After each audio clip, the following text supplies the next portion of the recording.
So, what do you think of Judge Garland, and what do you think should happen?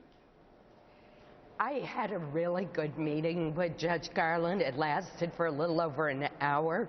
We covered a lot of serious issues. I found him to be very thoughtful in his approach to the issues confronting the courts. We had a good discussion over separation of powers issues, which are particularly of interest to me, and he's clearly highly intelligent. What I think should happen next is the customary step, which would be, after the courtesy meetings are completed, there should be hearings before the Judiciary Committee to allow for a fuller vetting of his views.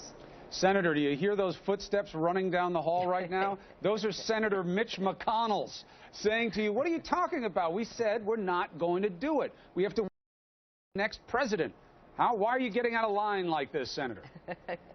Well, I certainly respect Leader McConnell's views, and I know that he sincerely believes that this appointment should await the election of the next president. That's not how I think the system should work, and I think we should follow the customary order. The first thing I did when Justice Scalia died is I read the Constitution. It doesn't put a time limit on the president's ability to nominate someone for the highest court of the land, or indeed any of the courts. And I believe that Judge Garland deserves consideration. Now, I'm not saying that I would necessarily vote for him. That's why we need hearings. Do you have any friends on this? Yes. Do I have any friends on this? Sure I do. I'll tell you something that I think is significant. 2 weeks ago, when we left Washington to go back to our home states, there were only 2 of us who had announced that we were willing to meet with Judge Garland.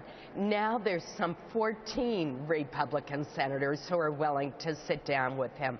My hope is that those one-on-one exchanges will lead to a change in attitudes.